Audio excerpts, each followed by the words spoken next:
આ ધંધો થાય છે ભાઈ. અરે તમારા નથી, એ આપણા નથી. નફો તમારો, વકરો તમારો નથી ભાઈ. સમજીને વેપાર કરજો ધંધો કરનારા એવો બધા, નહીં તો રોશન રોવડાવશો બીજાને જો સમજીને નહીં કરીએ તો. માટે સમજીને ધંધો કરો. અહીંયા પણ આપણે જે નોટમાં લખ્યું એ વકરો છે ભાઈ. આપણે યાદ રાખ્યું એ વકરો છે. બોલતા શીખ્યા અમે સંતો એ વકરો છે, એ નફો નથી. હા, એમાંથી કેટલું જીવમાં ઉતર્યું, સત્સંગ કેટલો જીવમાં ઉતર્યો એ નફો ભાઈ. હા, કેટલું આપણે સમજણ દ્રઢ કરી એ નફો. અને એ જ ક્યારે ખબર પડે? એની ખબર ક્યારે પડે? ટાણું આવે ત્યારે ખબર પડે. જ્યારે રેલો આપણી નીચે આવે ને ત્યારે ખબર પડે. અમે ઘણી વખત કહીએ છીએ કે જોજો કોકના ઘેર કોક ધામમાં જાય ને એટલે તમે એવા ડાયા ડમરા જેવા થઈને તમે સમજાવવા જાઓ. હવે આ દેહ નાશવંત છે, ક્ષણિક છે, એક વખત જન્મ મનુષ્ય જે જન્મ્યો એ મરવાનો જ છે. હવે બધાના ઘેર બધા છે અમરપટ્ટો લઈને આવ્યા છે. હવે એ તો દેહ નાશવંત છે, જતો રહ્યા, એમાં શું દુઃખ લગાડવાનું? હવે તમારો હતો જ ક્યાં? ભગવાન નહોતો ને ભગવાને લઈ લીધો એમ કહીને એવો ડાયો ડમરો જેવો થઈને એવો બોલો એને ઉપદેશ આપે. પણ એના ઘેર નાનું છોકરું બેટા જેવડું ધામમાં જાય ને તો બોલો ઉપદેશ આપવા આવે પાછો. અને આમ સંસાર ચાલે છે. બોલો, સંસાર આમ જ ચાલે છે. બોલો, ઓલ્યાને ઉપદેશ આપે ને ઓલ્યો હવે સમજણ કેળાય ને ભાઈ. પરંતુ ઓલ્યાને જ્યારે એ વખતે રોવા બેસે અને પેલો ઓલ્યાને સમજાવવા આવે. આ સમજણ કેળવો. સમજણ એટલે શું? આજ કે કેટલું આપણે સત્સંગ જીવમાં ઉતર્યો એટલી સમજણ. સત્સંગ જીવમાં ઉતર્યો ને એટલી સમજણ. મગજમાં ઉતર્યો ને સત્સંગ નહીં, એ યાદ શક્તિ કહેવાય. મગજમાં ઉતર્યો ને એ બુદ્ધિનો પ્રયોગ કહેવાય. પરંતુ જીવમાં કેટલો સત્સંગ ઉતર્યો, અને જીવમાં સત્સંગ ઉતર્યો એની ખબર કેવી રીતે પડે? તો સમયે ટાણે ખબર પડે કે આપણે બોલીએ છીએ એ પ્રમાણે વર્તીએ છીએ, આપણે જે જાણીએ છીએ એ પ્રમાણે આપણાથી વર્તાય છે. અને એટલે ભગવાન સ્વામિનારાયણે પ્રથમના 18મા વચનામૃતની શરૂઆત જ આવી કરી છે. બોલો, મહારાજે 18મા વચનામૃતની શરૂઆત આ રીતે કરી. મહારાજ કે 4 વેદ, 6 શાસ્ત્ર, 18 પુરાણ, ભારતાદિક ઇતિહાસ, અરે જગતભરના શાસ્ત્રો, અરે સંપ્રદાયના બધા શાસ્ત્રો એને વાંચવે કરીને, એના અર્થને જાણવે કરીને, એને સમજવે કરીને, કે બીજાને સમજાવવે કરીને મુક્ત થવાતું નથી. એ પ્રોસિજર વિદ્વાન થવાની છે. વિદ્વાન થવાનો એ પ્રોસિજર છે. હે, વિદ્વાન થવાય, એનાથી પંડિત થવાય, એનાથી બહારની પર્સનાલિટી બહુ વધે, આઉટર પર્સનાલિટી બહુ વધે. લોકો વાહ વાહ કરે હો, આખા શાસ્ત્રો મોઢે હોય ને, લોકોને રંજન કરાવતો હોય, બહુ એની પર્સનાલિટી, આઉટર પર્સનાલિટી ઘણી હોય એની. પરંતુ મહારાજે શબ્દ કેવો વાપર્યો? એનાથી મુક્ત થવાતું નથી. બોલો, વિદ્વાન થવાય, પંડિત થવાય, કથાકાર થવાય, પરંતુ મુક્ત ના થવાય. મુક્ત થવાની પ્રોસિજર આખી જુદી છે.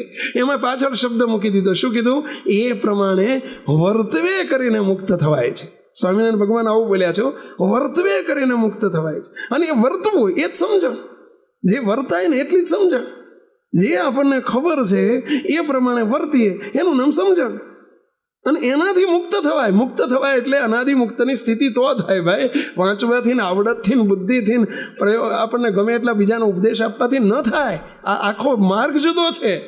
આ આખી મહારાજે એની પ્રોસિજર એક જ વાક્યમાં આપી દીધી કે એ પ્રમાણે વર્તવે કરીને મુક્ત થવાય છે. અર્થાત આ સંપ્રદાય આખો વર્તનનો છે. બોલવાનો નથી, વાચ્યાર્થ નથી, ફાંકા મારવાનો નથી, ખાલી ઉપદેશ આપવાનો નથી, કથા કરવાનો નથી. વર્તનનો સંપ્રદાય છે. અને વર્તન સમજણથી આવે છે. જેટલી સમજણ દ્રઢ કરી હોય, જેટલો સત્સંગ જીવમાં ઉતર્યો હોય, એટલું જ વર્તન થાય છે, એટલું જ ટાણે આપણા ઉપયોગમાં આવે છે. માટે ભલા થઈને આપણે માત્ર જ્ઞાનના પોટલા, અને એટલે મોટા કહેતા કે જ્ઞાનના ગાંસડા કરતાં અધોળનું આચરણ અધિક છે. શું શબ્દ વાપરે પહેલાં? જ્ઞાનના ગાંહડા કરતાં. ગાંહડું એટલે સમજ્યા ને પેલા મોટું બોક્સ મોટું ભર્યું હોય કદાચ, અને જ્ઞાન ગમે એટલું હોય, જ્ઞાનના ગાંસડા કરતાં અધોળનું આચરણ અધિક છે. અધોળ એટલે સમજ્યા પહેલાં? અધોળ એટલે 25 ગ્રામ. આ પહેલાંની જૂની ભાષા છે. અધોળ ને 9 ટાંક ને 5 શેર ને 8 શેર ને શેર ને 1.5 શેર ને 2.5 શેર ને 5 શેર ને આ બધી જૂની ભાષા છે. હવે એ બધો જમાનો જતો રહ્યો.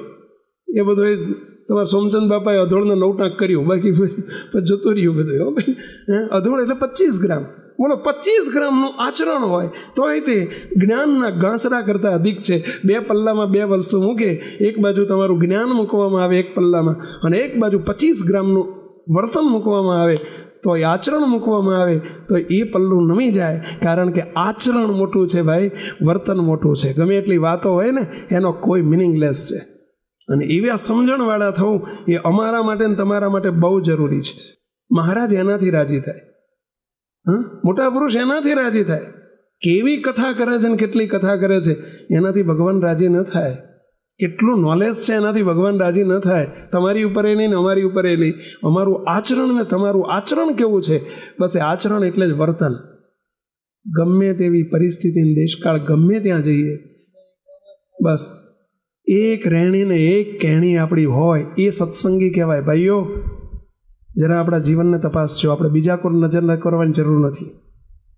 એક રહેણી ને એક કહેણી. મોટા સંતો એટલે કહેતા કે કહેણી મિસરી ખાંડ હે, રહેણી તાતા લો, કહેણી કહે અને રહેણી રહે, એવા વિરલા કોક. વિરલા શબ્દ વાપર્યો એના માટે. કહેણી મિસરી ખાંડ હે એટલે ખાલી કહેવું, બોલવું, બીજાને ઉપદેશ આપવો. એ તો કેવો છે પેલા, કહેણી મિસરી ખાંડ હે એટલે કે પેલી માખણ ને ખાંડ નાખેલું હોય ને, સાકર હોય ને, કેવું લાગે. કહેણી મિસરી ખાંડ, ગળી મત જેવી વસ્તુ છે. તો સમજ્યા, ગળી લાગે, બોલવું તો બહુ ગળ્યું લાગે. કહેણી મિસરી ખાંડ હે, પણ રહેણી તાતા લો, એ પ્રમાણે રહેવું. રહેણી એટલે રહેવું, એ પ્રમાણે રહેવું. કહેવી છે, કહીએ છીએ એ પ્રમાણે રહેવાય છે. એક ભાઈના અમારા શિબિર હતી. શિબિરમાં કહ્યું ફલાણા ભાઈ માનસી પૂજા કરાવશે, અને પછી ભાઈએ માઇક લઈને એવી બગડાટી બોલાવી, બોલો, એવી ફર્સ્ટ ક્લાસ માઇક માનસી પૂજા કરાવી. તે હાથ બી મને 10 મિનિટ સુધી માનસી પૂજા છોડે જ નહીં. બોલો, જમવાનું એટલે કીધું પ્રત્યક્ષ જમાડતા આટલી વાર ના લાગે ભાઈ, બોલો. અને એવી માનસી પૂજા કરાવી જાણે પેલી સ્પર્ધા હોય ને એ રીતે. અને પછી માનસી પૂજા પૂરી થયા પછી મેં પ્રશ્ન પૂછ્યો કે દયાળુ તમે માનસી પૂજા આવી કરો છો ખરા? કે ના, કોઈ દર નથી કરતો. કે બોલો, માનસી પૂજા કરતો જ નથી. હવે કરતો નથી પણ એને કરાવવાનો કેટલો આગ્રહ છે, બોલો. હવે રાજી છે ને જ થાય ભગવાન. આવું સરસ માનસી પૂજા કરાવે એનાથી રાજી થાય કે ભલે જેવી તેવી કરે તો રાજી થાય? મુક્તો કહેવું બહુ સહેલું છે, બીજાને શીખવાડવું બહુ સહેલું છે, પરંતુ પોતાના વર્તનમાં કેટલું છે મહત્વનું છે. વર્તનવાળાનો મહિમા એટલો હોય છે, વર્તનવાળાનો. અને એક વાત જરૂર સમજી લેવાની, મુક્તો અમારામાં કે તમારામાં વર્તન નહીં હોય ને એકલી વાત હશે ને, લાંબો સમય નહીં ટકે. લાંબો સમય ના ટકે. વાત ને વર્તન જ્યારે જુદું પડે ને એ લાંબો સમય ના ટકે. પાપ તો છાપરે જઈને પોકારે, એવું કહે છે ને પેલા, છાપરે જઈને પોકારે. એ ટેમ્પરરી ખેંચાણ થાય, તમારી વાતથી આકર્ષણ થાય ને, ટેમ્પરરી થાય. પણ જે દિવસે તમારું કે અમારું કોઈ વર્તન જુએ ને અને વાતથી તદ્દન ભિન્ન વર્તન હોય ને, ત્યારે બોલો એ જ વ્યક્તિ હજારો ગાઉ દૂર પહોંચી જાય, છૂટો જતો રહે. કારણ કે વર્તન આખું જુદું છે. આ સત્સંગ વર્તનનો છે. ભલા થઈને આવી સમજણ કેળવજો ને આપણું વર્તન કેળવજો. અમારી આગળ જુદા, જગતમાં જુદા નહીં ચાલે ભક્તો, લાંબા સમય સુધી નહીં ચાલે. મહારાજ રાજી ના થાય. આપણું જીવન એવું બનાવો કે જેવા અહીં છીએ એવા બહાર, એવા પણ એવાનું એવા બહાર રહો. આ તો અમારી આગળ જુદા હોય, બહાર તમે જેવી કોકને કેમ બાટલામાં ઉતારવાનું, કેમ શીશામાં ઉતારવાનું, સાચું ને ખોટું ને ધર્મ ને અધર્મ. એટલે પૈસા માટે, સંપત્તિ માટે ખોટું બોલવાનું, ખોટું કરવાનું. જે પૈસો નાશવંત છે એના માટે પાપના પોટલા ભરવાના. ઘણા કહે છે કે સ્વામી અમારા ધંધામાં બધું ખોટું જ થાય, ખોટું ના કરીએ ધંધો ના થાય. અરે રોટલા, શાક ને રોટલા જમો, પરંતુ ખોટું કરીને જો તમારા પૈસા કમાતા હોય તો એ તમને સુખી નહીં થવા દે, તમારી આગળની પેઢીને સુખી નહીં થવા દે. મુક્તો હકીકત છે, લખી રાખજો. અમે એક વખત મુંબઈ એક પધરામણી ગયેલા. એક હરિભગત, જૂના હરિભગત હતા, અમને લઈ ગયા કે સ્વામી મારા ઘેર પધરામણી આવો ને. પછી અમે ગયા એમના ઘેર. બહુ મોટો ફ્લેટ. મને કે સ્વામી 40 કરોડનો ફ્લેટ છે. 40 કરોડનો તો ફ્લેટ રહે છે, મોટો ફ્લેટ. પછી મને કે સ્વામી અંદર ચરણ બધે રૂમે રૂમે પગલાં કરો ને. એટલે ઠાકોરજીને હરિકૃષ્ણ મહારાજને લઈને અમે મહારાજને પેલું જળ છાંટવા અંદર ગયા. મને કે સ્વામી આ રૂમમાં ના જતા. મેં કીધું મહિલાઓ હશે નહીં. કે મહિલાઓ નથી પણ ના જતા. કે મહિલાઓ ના હોય શું વાંધો છે, ખોલો. બીજા એક ભાઈ જોડે હતા, તેમ કે ખોલો ખોલો. મને કે સ્વામી ત્યાં મનોન બાંધેલો છે. મનોન બાંધેલો છે. હું તો ચમક્યો. મેં કીધું મનોન બાંધ્યો છે એટલે શું? એકનો એક છોકરો અંદર હાંકળથી બાંધેલો. બોલો, 25 વર્ષનો છોકરો એને હાંકળથી બાંધેલો અંદર, બારીઓ જોડે હાંકળથી બાંધેલો. બારણું ખોલ્યું, મને કે સ્વામી જળ છાંટો ને. એકનો એક દીકરો છે, હાંકળથી બાંધી રાખ્યો છે, મગજ ચસકી ગયેલો છે, ગાંડો થઈ ગયેલો છે. બરાબર, મને કે સ્વામી ભાગી જાય છે, તમારે હાંકળથી બાંધી રાખવો પડે છે. સ્વામી બહુ દુઃખી છું, બહુ દુઃખી છું. હવે આ દુઃખ શાનું છે? મુક્તો તમારી આવક કેવી છે બહુ ધ્યાન રાખજો. આપણે આસુરી દ્રવ્ય ઘરમાં આવ્યું છે કે દૈવી દ્રવ્ય ઘરમાં આવ્યું છે, બહુ ખ્યાલ કરજો. કોઈને ડૂબવીને, કોઈને દુખવીને, કોઈને પડાવીને, કોઈનું પચાવી પાડીને, અધર્મથી, અનીતિથી, બાટલામાં ઉતારીને, ખોટું બોલીને, ખોટું કરીને ભેગું કરેલું દ્રવ્ય એની આ જ દશા હોય. પછી હું તો કલાક બેઠો એમની જોડે, બાપા જોડે, ઉંમરલાયક હતા, રડે. એમને બધું કહ્યું સ્પષ્ટ કે આ દુઃખ શાનું છે? ભગવાનના ભક્તને તમારા કપાળમાં ચાંદલો છે, તમે શ્રીજી મહારાજના આશ્રિત છો અને તમને આ દુઃખ શાનું છે? વિચાર કરો, તમારું દ્રવ્ય અનિતિનું ના ધર્મનું આવે છે ઘરમાં. તપાસ કરજો. હું તમને પૂછવા નથી માગતો, મને રસ નથી કોઈ આમાં, પરંતુ 100% કહું છું તમારું દ્રવ્ય આસુરી છે અને એટલે તમને દુઃખી કરે છે. હા, આજ્ઞાના લોપ થાય તોય દુઃખ આવશે મુક્તો, બહુ ધ્યાન રાખજો. એ જ રીતે જેમ ફાવે એમ વર્તવું આપણે. ને એમાંય આજનો જમાનો નિષ્કામી વર્તમાનની જેટલી ખોટીઓ આજે તમે જો કોને પાસ કરવો, એમાં બહુ અઘરું છે ભાઈ. જરા છાતી ઉપર હાથ અત્યારે મૂકજો આપ બધા, કે કેવા કેવી આજ્ઞાઓ લોપાતી હોય છે અને પછી રોતા રોતા તમે અમારી પાસે આવો, સ્વામી આમ છે, સ્વામી દુઃખી છું, સ્વામી તકલીફ છે, સ્વામી મુશ્કેલીઓ છે. મુક્તો એ મુશ્કેલીઓનું કારણ તપાસો. કેમ મુશ્કેલીઓ છે? કોઈ દિવસ અને જિંદગીમાં પૈસા માટે થઈને ખોટું ના કરશો, બિલકુલ ના કરશો. અત્યારની દોટ લોકોની પૈસા, બસ પૈસાવાળા સુખી, પૈસા જ સુખી, પૈસા જ સુખ. અરે ભાઈ, પૈસા રાજા બી દુખિયા ને રંક બી દુખિયા, આખો સંસાર જ દુઃખથી ભરેલો છે. અમે કાયમ કહીએ છીએ વિશ્વનો સૌથી પૈસાદારમાં પૈસાદાર અમેરિકા નથી, આખો સર્વે આવેલો ડેનમાર્ક બહુ સુખી દેશ છે. વિશ્વનો 1 નંબરનો સુખી દેશ એટલે ડેનમાર્ક. નાનકડો દેશ છે અને આવક ખૂબ મોટી છે. ડેનમાર્ક જેવો સુખી દેશ કોઈ નહીં. મને એક લેખ વાંચવામાં આવેલો, એમાં લખેલું કે ડેનમાર્ક જેવો વિશ્વનો કોઈ સુખી દેશ નથી, પણ વધુમાં વધુ ગાંડાની હોસ્પિટલ હોય ને તો એ દેશમાં છે. બોલો, ડેનમાર્કમાં જેટલી રેશિયા પ્રમાણે, બોલો, દેશના 60% લોકો ગાંડા થઈ જાય છે. અત્યારે ગાંડા છે ને ગાંડા થઈ જાય છે. બોલો, આટલો બધો પૈસો હોય તો ગાંડા થઈ જાય? બોલો, અને સુસાઇડ, વધુમાં વધુ સુસાઇડ થતા હોય. સુસાઇડ એટલે આત્મહત્યાના કેસ થતા હોય તો એ દેશમાં થાય છે. બોલો, વધુમાં વધુ આત્મહત્યાના કેસ એ દેશ. શું પૈસાથી સુખ છે એમ માનો છો? મેળે શું પૈસાથી લોકો આનંદિત હોય છે એમ માનો છો? આપણી ખોટી માનીનતા છે. સુખ તો ભગવાનમાં છે, એ તરફ જરા આગળ વધો.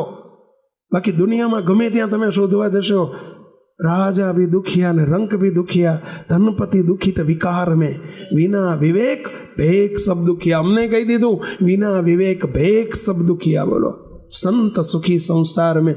સંત શબ્દ એટલે માત્ર સંત એટલે ભગવું વસ્ત્ર પહેરે સંત નહીં, મૂર્તિમાં સંતાય એ સંત.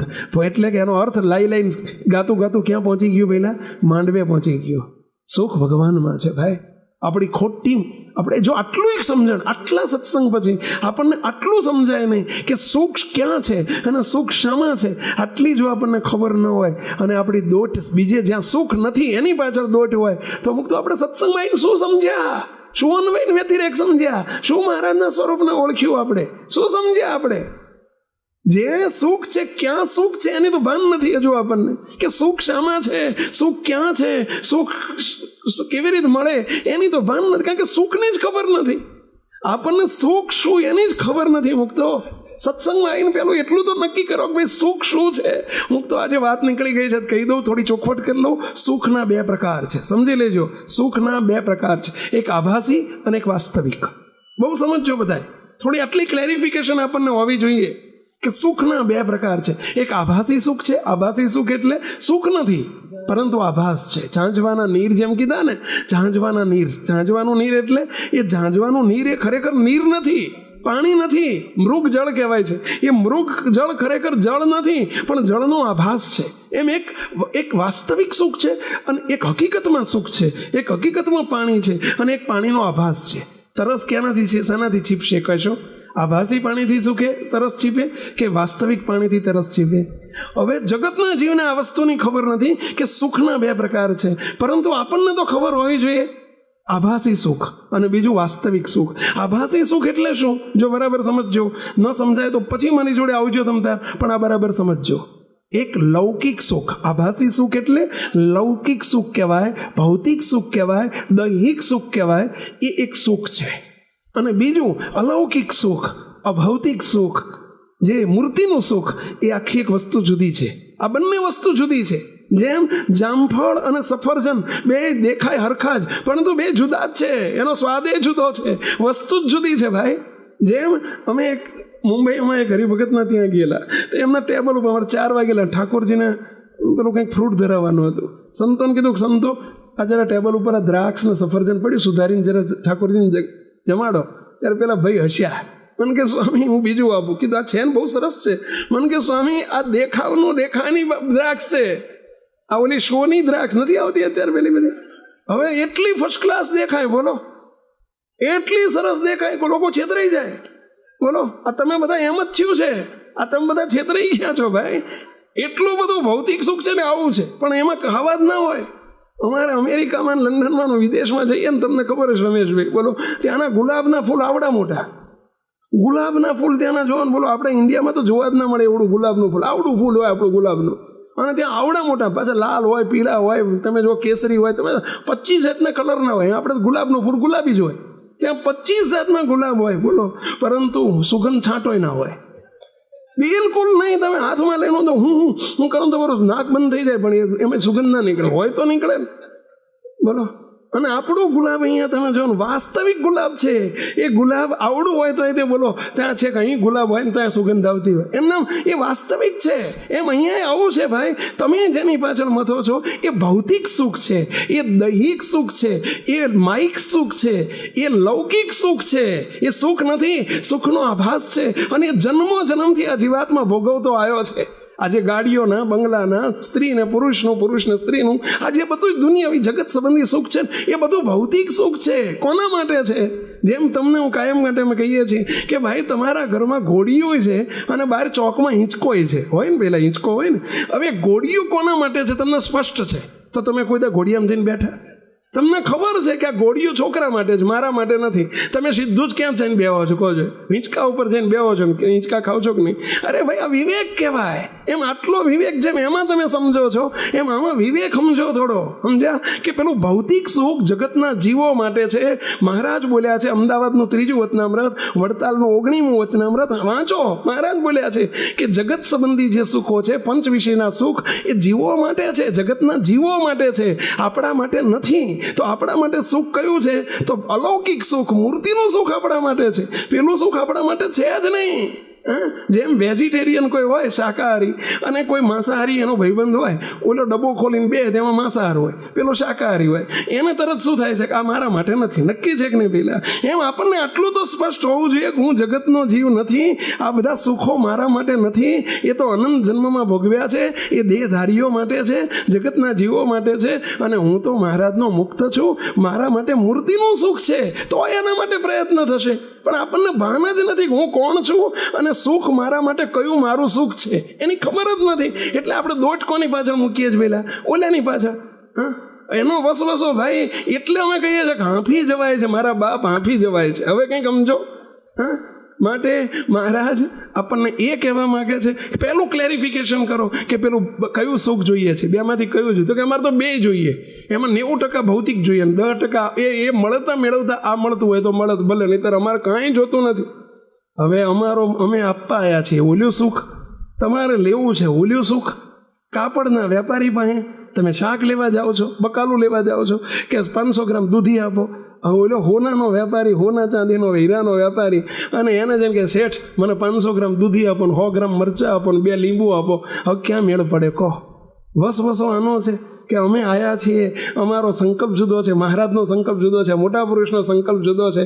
અને એમણે તો સ્પષ્ટ કહી દીધું કે અમે તો આવ્યા મૂર્તિ દેવા, જેને જોઈએ તે આવજો લેવા. શું શબ્દ વાપરે? ચોખવટ કરી દીધી. જેને મૂર્તિ જોતી હોય એ આવજો. બોલો હવે આમાંથી જો ખોળવા જઈએ તો ક્યાં મેળ પડે? કહો ક્યાં મેળ પડે? તમને હું એક જ દ્રષ્ટાંત આપું. જો તમે છાતી ઉપર હાથ મૂકીને જરા પ્રશ્ન પૂછજો, એક છેલ્લું વાત કરી દઉં, સમજ્યા? તમને ત્યાં કાઉન્ટર ગોઠવ્યા હોય, અત્યારે 4-5 કાઉન્ટર ગોઠવ્યા હોય, અને તમને અહીંથી એવું કહેવામાં આવે કે ભાઈ મહારાજે આજનો સંકલ્પ છે કે આજની 1 મે છે, 1 મેના રાતના 10 વાગ્યા સુધી, 11 વાગ્યા સુધી આ કાઉન્ટર ખુલ્લા રહેશે. આજે તમે જે સંકલ્પ કરો અને જે માગો, એક વસ્તુ જે માગવી હોય માગો, જે નોંધાવી હોય નોંધાવી દો, તમને આવતીકાલે જ મળી જશે. સવાર પડતા સુધીમાં 6 વાગ્યા પહેલાં મળી જશે. આવું કહેવામાં આવે કે મહારાજનો આજનો આશીર્વાદ છે. ત્યાં એક વસ્તુ નોંધાઈને જાઓ, એક જ વસ્તુ તમે જે નોંધાવશો એ મળશે. તમે જરા બોલો, અત્યારથી તમને આવું જો કહેવાનું, બોલો તરત વિચાર કરતા થાય શું ખૂટે છે, શું લખાવો, બોલો તરત ચક્રો ગતિમાન થઈ જાય, શું લખાવો? બોલો મારે હું 10 વાગે લિસ્ટ માગું ને, મને આ સમાજમાં હજુ શંકા છે કે આમાં મૂર્તિનું સુખ માગવાવાળા ને લખાવવાવાળા કેટલા નીકળે કે કોઈ ના નીકળે, એ મને હજુ શંકા છે. મુક્તો કારણ કે તક મળી છે, માગી લો ને, લખાઈ દો ને, જે મુશ્કેલી હોય ઘરમાં લખાઈ દો ને, આપણે બસ આટલું નોંધાઈ દો ને. મુક્તો ક્યાં આપણને ભાન છે, ક્યાં લેવાવાળા છીએ હજુ આપણે, કે શું લેવાનું છે ને શાના માટે મોટા પુરુષ પધાર્યા છે? હા, કેટલો ચોખ્ખી વાત કરી દીધી કે અમે તો આવ્યા મૂર્તિ દેવા. અને જે મૂર્તિ દેવા આવ્યા હોય ને, જેને મૂર્તિ જ દેવાનો આગ્રહ હોય, એ સત્પુરુષ. નહીં તો સાના સત્પુરુષ એ સોનું સાના સત્પુરુષ, એટલે દીકરા આપે, દીકરીઓ આપે, આલોકના વૈભવ આવે, આપે સુખ આપે, એ સત્પુરુષ. એ સત્પુરુષનું લક્ષણ છે. મહારાજે ના પાડી છે. મૂર્તિ આપે એ સત્પુરુષ, ભગવાન આપે એ સત્પુરુષ, ભગવાન ઓળખાવે એ સત્પુરુષ, મૂર્તિનું સુખ આપે એ સત્પુરુષ, એમની જોડે જે છે એ આપે એ સત્પુરુષ. ભાઈ સત્પુરુષની લક્ષણ શું? આ જ પહેલું લક્ષણ કે જે ભગવાન આપી દે, મૂર્તિ આપી દે, મહારાજનું સુખ આપે. અને બોલાય અમે તમને શાના માટે બોલાવીએ જ ભાઈ? શાના માટે ભેગા કર્યા છે? ક્યાં તમે અમારા કાકા મામા બાપાના ભાઈઓના કાકાના દીકરા ભાઈ હતા? શું અમારા ને તમારા સંબંધ છે ભાઈ? શાના માટે આપણે ભેગા થયા છીએ? હા, જરાક તો વિચારો. કયા સંબંધથી અમે તમારી પાછળ પડીએ છીએ, મથીએ છીએ? આ સંતો શું કરવા તમારી પાછળ પડે છે? એક જ ઈશક છે, અને જેનો એક જ ઈશક હોય એ સત્પુરુષનું લક્ષણ છે. અને અહીંયા મહારાજ એટલે બોલ્યા છે, બાપા એટલે બોલ્યા હતા કે અમે તો આવ્યા મૂર્તિ લેવા, જેને જોઈએ તે આવજો લેવા. આ તો આપણે પીવાનું પાણી હાથ ધોવામાં વાપરીએ છીએ ભાઈ, જરા વિચાર કરો. પ્રસાદીનું પાણી આપણે ક્યાં વાપરીએ છીએ? ભગવાનને સત્પુરુષ પાસે આ લોકની વસ્તુ માગવાની હોય? બોલો શું આપણે સમજીએ છીએ? શું ઓળખ્યા એમને? આપણે શું યારી શાના છીએ? કોણ છીએ આપણે? એ તો કંઈક વિચાર કરો. નથી આપણને હું કોણ છું એની ભાન, નથી મોટા પુરુષ કોણ છે એની ભાન, અને આ મહારાજ કોણ છે ને શા માટે આવ્યા છે નથી એની ભાન. બોલો, અને આપણે સુસ્ત સત્સંગી. શું બોલ્યા પાછા? અમે તો સુસ્ત સત્સંગી.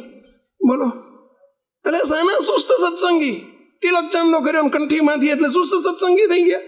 હા, ઈશાકા રાખજો. બોલ્યો ભૌતિક સુખ ભગવાનને સત્પુરુષ પાસે નથી. બાપા કહેતા કે હે સંતો, તમારી પાસે કોઈ આલોકની વસ્તુ માગવા આવે તો ગુજરાતી ભાષામાં કહેજો કે અમારી જોડીમાં કાળી વસ્તુ અમે રાખતા નથી.